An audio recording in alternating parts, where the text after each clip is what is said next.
Hello, and welcome to my channel, or welcome back. Today's reading is going to be a juicy one, okay? It's on the topic of what people are saying about you right now. So I get the sense that recently you've underwent like this level up, like this physical, mental, and spiritual glow up.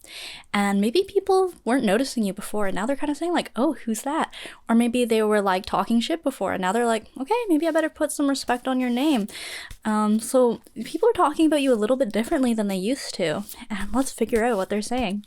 So I'm going to pull a few cards from this deck that I've illustrated, and then we'll pull some Yu-Gi-Oh cards, and then maybe we'll pull some tarot if the vibe is right.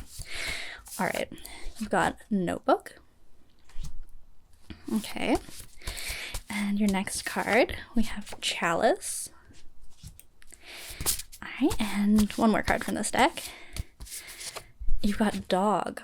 Okay, so with this Notebook card, I get the sense people are taking notes on what you're doing right now. Like, they're noticing you and you're like a role model to them. Like, maybe the way you conduct yourself around other people, or maybe certain moves you're making in your career, it's really inspiring to people, and it just seems like you kind of have it all figured out. And the thing is, it's not like you just miraculously know these things. Like, a lot of it has been your hard work in putting in research of like, what do I want to do with my life, and what do I want to do with my career. And, you know, maybe in some ways you are following your intuition as well, but your intuition is also built up from the things that you've been paying attention to, like what you've been absorbing in the world. So maybe when you go through the world, you're taking notes on things of like, okay, that's who I want to be. And so now when people look at you, they're saying like, okay, this person really has it all figured out.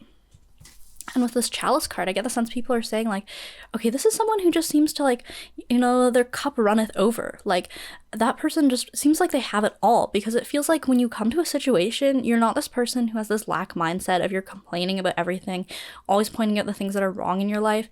Like, you definitely do take notes on like where you want to improve, but when you're in a group setting and talking to other people, you really talk about the abundant things in your life. Like, you know, I'm so happy I got this opportunity recently. I'm working on all these projects, you know, these accomplishments that I've had, and like the things in my material reality that I'm really appreciative of. So when people talk about you, they're like, okay, that person just really seems like they have it all, really. Like, they're just doing so well.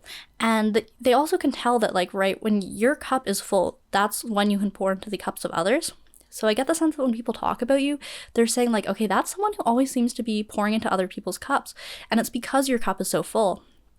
Right? So maybe people are noticing that you give a lot of compliments. You really try to lift people up and encourage them to work on creative projects. Like, if you are talking to someone who maybe doesn't seem that inspired, you know, maybe they are operating from that lack mindset of like, you know, I don't really like my job, I don't really know what I'm doing with my life, that sort of thing. Maybe you come in and you're that person who's like pouring inspiration into them and being like, well, what is it that you really want to share with the world? Like, what is it that inspires you? What do you want to create? And in this sense, you're filling other people's cups.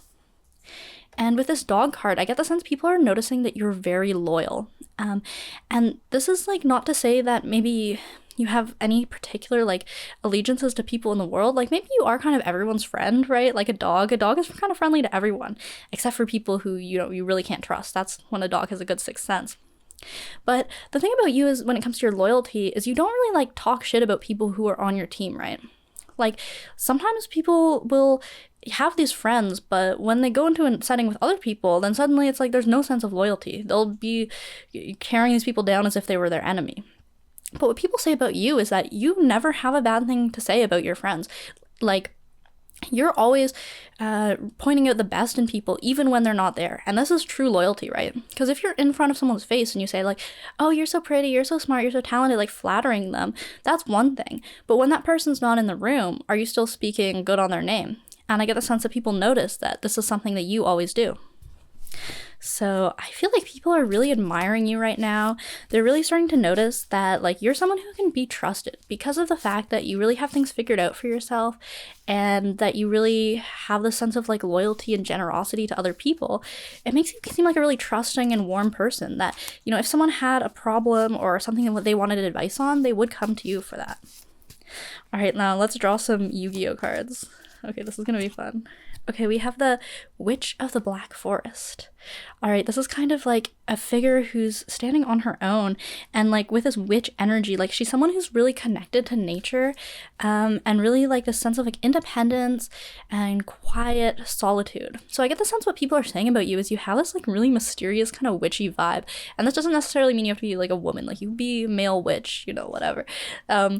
You're just someone who is thriving on their own, and you don't necessarily need other people around to make you feel powerful, right?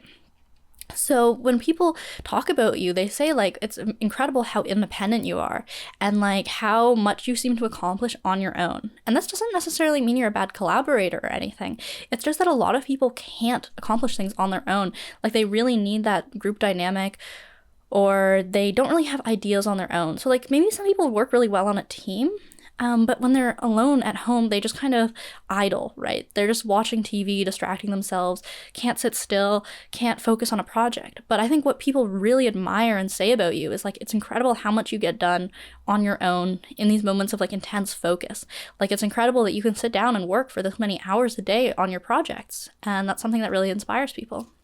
And with the witch vibe, it's definitely, there is this magical feeling to it. Like maybe you're really just tapped into like your intuition, and maybe like you can come off like a little bit witchy, that in a way that kind of freaks people out. Like maybe there are times where you know something or you say something about someone and they go, how did you do that? Like, how did you know that? And they ask you almost as if it's like some sort of party trick. But it's actually like, no, like you just knew that. Like there's no straightforward explanation. It's just, sometimes it is just you have magical powers. And so maybe this is something that people definitely talk about, this is like when they notice you do something like that, they'll tell everyone else, and they'll be like, it is so creepy, or like it's so weird how this person did that. And like not necessarily creepy in like a bad way, but like eerie, of like, okay, I'm scared, I'm intimidated. So I get the sense that your kind of witchy powers of sort of being able to like read people's mind and sort of know things before they happen really freaks people out and makes them like intimidated by you, but not necessarily in a bad way. Like it's just they're in awe of your power, really, is what it is.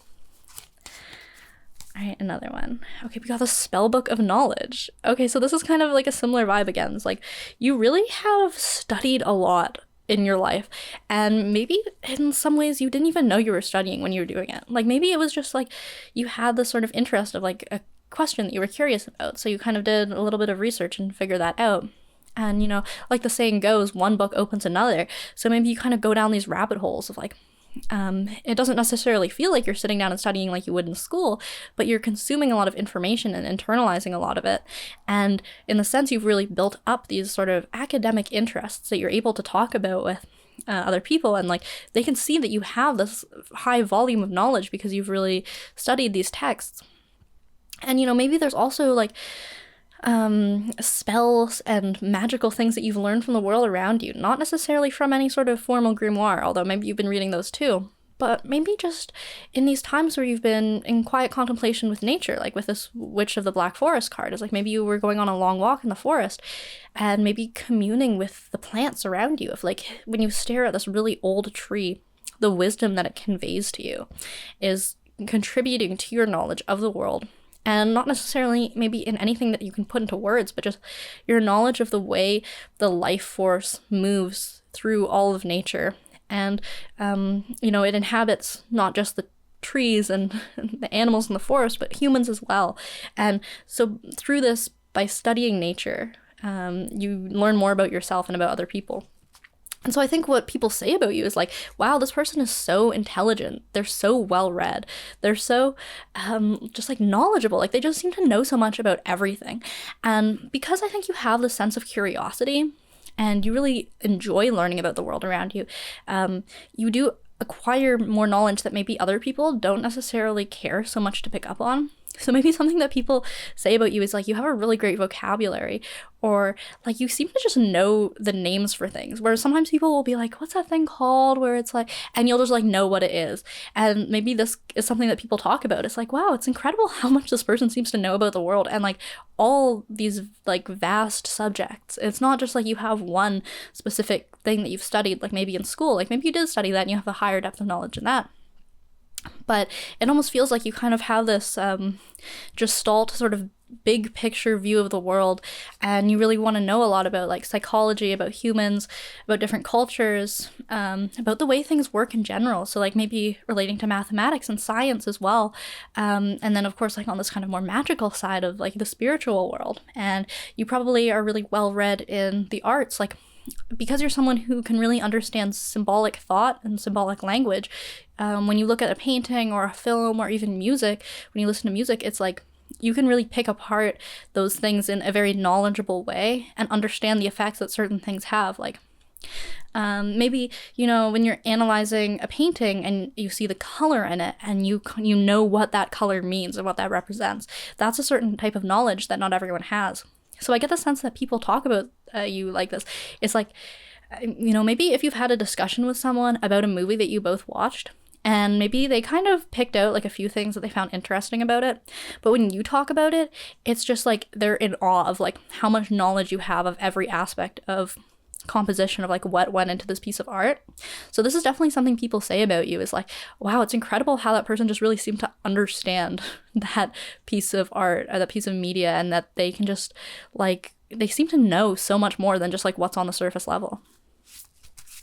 All right, so again, like I really get the sense people are just kind of in awe of you. Like, how do you do it? Like, you know, and it really just goes back to the fact that you have been working, like, and it's not just like, you know, there's been these periods of hard work in your life where you have your head down and you're working, but it's more like you have this constant awareness, like you're kind of always at work, where even if you're not clocked in or you're not working on a specific project, you have this mentality that every minute counts, and every minute is an opportunity to be really aware in the present moment, observing something and learning something from the world around you.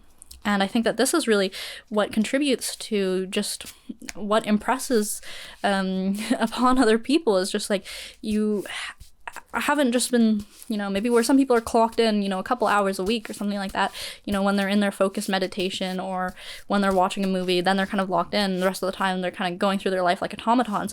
It's like, no, every minute of every day you're locked in, and it's really just allowed you to sort of level up in this way that like your power level is so high, is what people are saying. It's like, wow, like this person is almost like too good for the situation, is almost the vibe that people get sometimes. It's like, what are you doing here? Like, why are you wasting your time here? Because you're just so impressive. Like, you're destined for bigger things. Like, you really have this star power about you. All right, we've got nefarious archfiend, eater of nefariousness, right? And you've got this nefarious, fiendish creature who is eating nefariousness. So I get the sense that maybe there's some aspect about you that is kind of like vicious.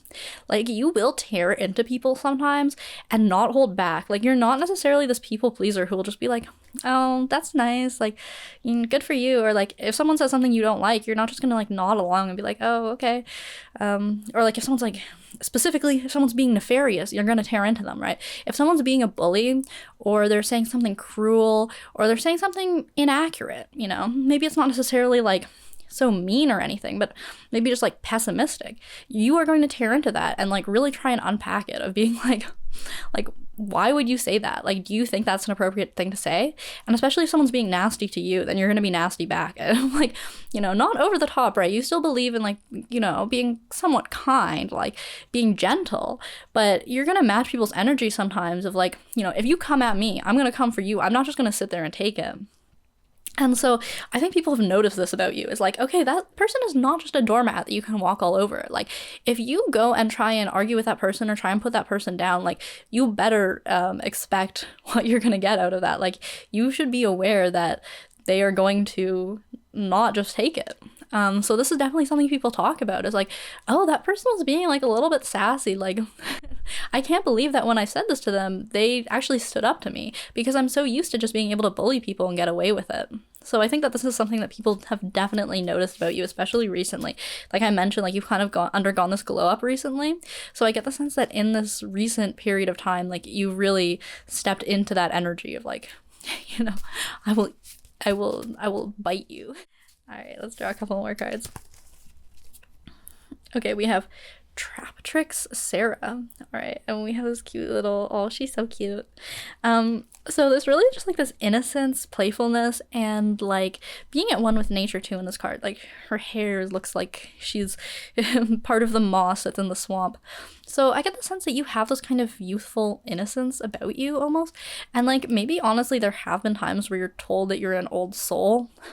Especially when you were a child. But now as an adult, it's almost like you've kind of gone in the opposite direction. Like now when people talk about you, they're like, this person is like really childish. Like maybe sometimes they just kind of like dance around or sing like a little kid, or like, you know, they're always just kind of like laughing, or maybe they like talk about things that just like a kid would talk about. Is like when you go outside and you just like, oh my god, like a cute puppy, that sort of thing. And people will call you like childish because of this, but I think they also admire it because it's really this innocence of like there was this wisdom that we had, this feeling of like being at one with the world that we had as children, and over time it kind of gets beat out of us, or we kind of lose touch with that.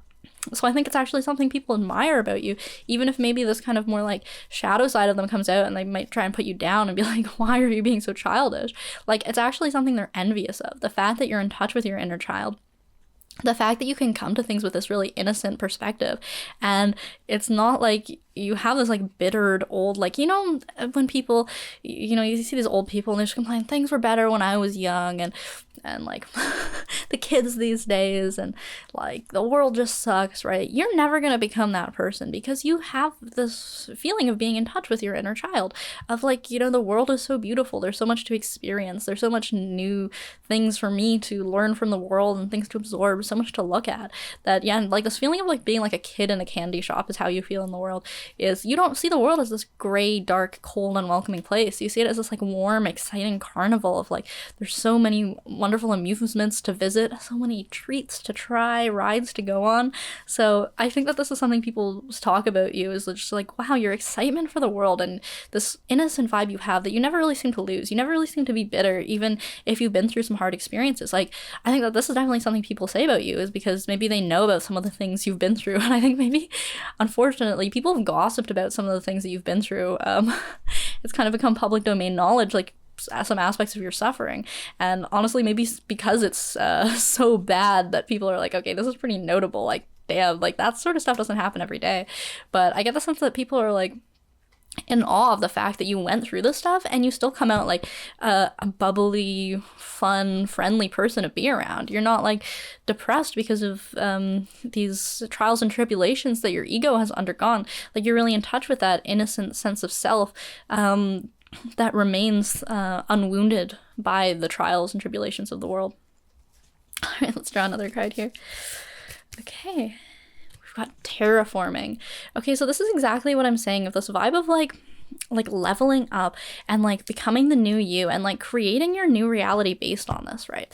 Is like you have understood that the world around you is not something that is just completely out of your control and like you know, yeah, this is someone else's world and I'm just living in it. No, you're starting to understand that you can terraform your reality, and this starts, you know, at the very like macro level of just like your internal world, of the thoughts and emotions that you're entertaining on a day-to-day basis. Like, what am I choosing to think about? Where am I choosing to focus my attention? Like, what emotions am I indulging in? And then, because, you know, your thoughts can create your emotions sometimes. So maybe if you're dwelling on these thoughts of like really dark, sad things, then maybe on a day-to-day basis, you're really getting used to feeling the sad heaviness in your stomach and in your chest. But when you start entertaining these feelings of like optimism and hope, then you start to just feel differently. You start to feel this more fresher, like maybe feeling sort of in your head of this sort of bubbly lightness almost. And then this kind of goes to like, okay, now you're keeping your home clean, you're keeping your working space in a orderly way that you can be productive in. And then it goes even further out into like the world, like, you know, the people that you're around, the job that you have, and just your whole world around you starts to change when you start from that really macro level.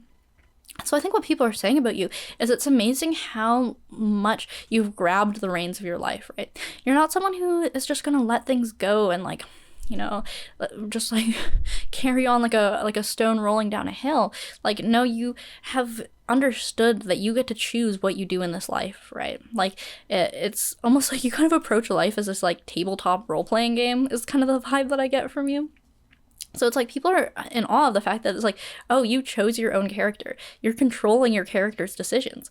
You're not just like being led by like tricks of the ego or these like impulses that are fed to you by other people. Like, no, you are fully in control about the world you create, the energy that you create around you. I think specifically something people notice is that like when you walk into a room or when you're in this group setting, the energy you bring is like you control it. Like when people say something to you, even if sometimes you do kind of bite back a little, it's not like you've lost control. You're still fully in control in the moment of like, you know, this is the emotional state that I want to create in myself and others. And people are in awe of that, of like, you just really command a room, I think is what people say about you. All right, now let's draw maybe like 3 tarot cards to close this out. What people are saying about you. Again, like I think people are just really amazed by you and what you've done, like especially what you've accomplished maybe over the past year, past few months. It's like, wow, I really never thought that this person would come back from the state that they were in, or like I was really worried about them almost, or maybe if they were like your haters, they weren't really worried about you, or they were just concerned, trolling and pretending, just to make you feel bad of like, oh, this poor pathetic person. But now I think people are like, damn, okay, you leveled up. All right, what do we have here? Okay, we've got the Page of Swords. Okay, so again, this is like this feeling of like kind of freshness and innocence, especially when it comes to like the thoughts that you're choosing to entertain, is like, you know, you're really swinging for something like a little bit more like lofty. You're not just confined to, you know, the roots that you've already put down, but you're kind of like ready to like shoot for the stars in a way. Right, we've got the Emperor. So yeah, you're definitely in your Emperor energy. Like you definitely have control, and you're like a just and kind Emperor when it comes to yourself and others. Is like you understand which decisions you need to make that to create like a healthy, thriving state in yourself, as well as for the people around you. Like you really have strong leadership abilities. Like really people are saying like you would make a great leader, you make a great boss, a great parent. It's the vibe that I'm getting. Okay, and then the Queen of Cups. So I get the sense that you're someone who is really understanding like, you know, the world has a lot to give you. And not only do you have a lot to offer the world, right? You already knew this. I think you've known this for a long time, but like the world has a lot to give you. And I think this is something people notice as like, wow, it just seems like you really seem to receive a lot of blessings. Like you kind of have good luck. You get these opportunities, and it's not necessarily like you have to chase things down either. Like maybe you talk to people and it's like, oh, I was looking for a job. Like I applied to like hundreds and hundreds of jobs and I didn't get anything. And you're just kind of like, oh, like this opportunity just kind of like rolled into my email. And I just, like, it was just perfect for me. Like, I didn't have to go out and chase things. Like, things kind of tend to find me. And this is kind of something that amazes other people, is like, how is it that you seem to be getting all these opportunities and it's not like you're struggling and like fighting for it? Like, obviously you've worked really hard and that's why these opportunities come to you so easily now. But it's, you don't have this grasping energy that a lot of people seem to inhabit, and that kind of makes people admire you for that. And so going back to this Page of Swords energy, like I feel like what people say about you is you just kind of have this like the star power that I was mentioning earlier, is like you understand that you have so much potential, and you really think of yourself in this way of like, your thoughts are not this feeling of like, okay, I'm just like anyone else, things aren't going to work out for me, that sort of thing. No, like your thoughts are like, I will be great, I will be famous, or, you know, like whatever your ego wants, I guess, is like maybe the things like fame or money. But what really the feeling is like, you know, I am a unique individual with unique gifts to share with the world, and I will become my unique individuated self in the world, and then all these things like fame and power follow after that. But I think like really what people say about you is like, okay, this is someone who sees themselves as a star. This is someone who is not ashamed of themselves, or like they don't lack confidence. Like, no, you already are thinking of yourself in this way, and that's what's going to allow you to level up to this next level of like actually walking into that star energy. And like again with like the Emperor, it's like you do have this leadership ability that just makes it that people really admire you. Like they'll say things like it's incredible how you managed to navigate that situation where like maybe there were two people at conflict and you really mediated really well. or like whenever you have to make a decision, you make the best decision that is going to benefit like the greater good and everyone involved. And it doesn't necessarily even have to be a compromise sometimes. Maybe sometimes you have this creative way of thinking about things of like, okay, this is how everyone can be happy and healthy, and like this is how everyone can benefit from the situation, and maybe other people didn't think of it. And that's what makes you such a good leader, is like not just the fact that you are really pragmatic and generous, but the fact that you have creativity as well. And you can grasp like a wider range of options than what other people might think of. And then again, going back to this Queen of Cups energy, it's like, I think you really are at one with not just the world, which I think is like really important, and like with yourself, but I think you also have this really strong sense of like beckoning people in, like it's a sort of leadership that draws people in, where it's like, it's not just you have gotten a promotion and now you're like a good boss. It's almost like people come to you because they want you to be their leader in a way. And maybe it seems like you could be like a little bit of a cult leader if you went down the shadow path. Yes, you could be a cult leader, but I think that naturally people just kind of look to you as someone like a teacher, or maybe like maybe you're a little earlier in your career now, but like maybe you could be a great mentor, and like maybe even if you're quite young right now, maybe you could be a mentor to children. And it's like you just have this really strong role model energy. And so I think what people are saying about you is that just you inspire them so much, and you inspire them to take themselves seriously and to be confident in themselves the way that you're confident in yourself, because they've really seen how it's paid dividends for you, of like, wow, you're really able to accomplish all these things that you said you were going to do because of the way that you think about yourself, the way you talk about yourself, the way you speak to other people. All right, so I hope this reading was helpful to you guys. If you haven't noticed, I'm in a bit of a different filming location. This is because I have moved apartments, in fact, and the new space is wonderful. It's a little bit of an older house, and if you are into spiritual practice, you might have noticed that when you're in a house that's a little bit older, like the veil is a little bit thinner. And so, like, usually when I do these videos, I have to do a couple takes, or like when I'm in meditation, it can be kind of hard to get into. But being in this new space has been so great for me, where it's like I don't have to do more than one take. And like in meditation, like just things come through that weren't coming through before in my old place. And just I also feel like it's just like moving apartments is just a way to kind of start with a clean slate and like step into a new version of yourself. So that's been lovely for me. Well, anyway, thank you for all your support on the channel. I really appreciate all my viewers and everyone who leaves a comment, everyone who sends a message. It's just very generous of you to spend your time with me. So thank you so much for watching, and I hope to see you in the next one.